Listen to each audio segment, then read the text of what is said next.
Vellappally Natesan VS ചോദിച്ച ഒരു കണക്കിനും ഇതുവരെ ഉത്തരം പറഞ്ഞിട്ടില്ല. എന്നാൽ തെരഞ്ഞെടുപ്പ് കഴിഞ്ഞതോടെ SNDPയെ കുറിച്ച് ആത്മവിശ്വാസം വർദ്ധിച്ചു കഴിഞ്ഞു. VSനെ ആക്രമിക്കാൻ കച്ചകെട്ടി ഇറങ്ങുകയും ചെയ്തു. VS NSSന്റെ കൂടി കണക്ക് ചോദിക്കണം എന്നതാണ് നടേശ ഗുരുവിന്റെ ആവശ്യം. നിങ്ങളൊന്ന് ആലോചിച്ച് നോക്കും, എന്നെ പറ്റി ഒരു കേസ് ഇതുവരെ ആരും എടുത്തിട്ടില്ല. എടുക്കാത്ത ഒന്നിനെ പറ്റി എടുത്തെന്ന് ചുമ്മാ പറയുകയും മാത്രമല്ല, ഞങ്ങളുടെ കണക്കല്ലേ അറിയേണ്ടത്. അദ്ദേഹത്തോട് എനിക്കൊന്ന് ചോദിക്കാനുണ്ട്. NSSന്റെ കണക്കെന്താ ചോദിക്കാത്തത്? ഇവിടുത്തെ മിഷണറിമാരുടെ കണക്കെന്താ ചോദിക്കാത്തത്? ഈഴവന്റെ കണക്ക് മാത്രം തിരക്കാൻ മാത്രം ഇദ്ദേഹം പുറപ്പെടുന്നത് ഈഴവൻ നന്നാക്കാനാണോ?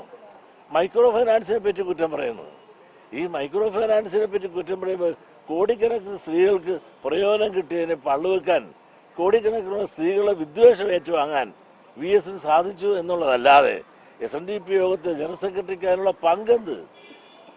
ഇതൊന്നും മനസ്സിലാക്കാതെ ആരെങ്കിലും എന്തെങ്കിലും പറയുന്നത് കേട്ടുകൊണ്ട് അത് മൈക്കിലൂടെ പറയുന്നത് ശരിയല്ല, മാന്യമല്ല.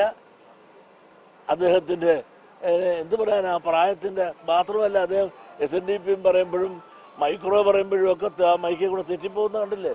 പലതും പറയുന്നത് എല്ലാം തെറ്റുന്നു. പറച്ചിലും അത് ആരോ പഠിപ്പിച്ചു കൊടുത്തതിൽ തന്നെ അത് താൻ ആവർത്തിക്കുമ്പോൾ അത് പെശയുന്നു. SNDP അല്ല, SN ട്രസ്റ്റാണ്. SNDP ആരും നിയമിക്കുന്നില്ല.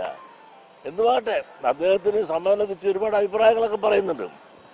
അത് ചരിത്രം അതിന് മറുപടി പറഞ്ഞിട്ടുണ്ട്. പിന്നെ ഞാൻ രാജിവെക്കാം, എന്നെ അദ്ദേഹം ഈ സ്ഥാനം ഏൽപ്പിച്ചിട്ടില്ല.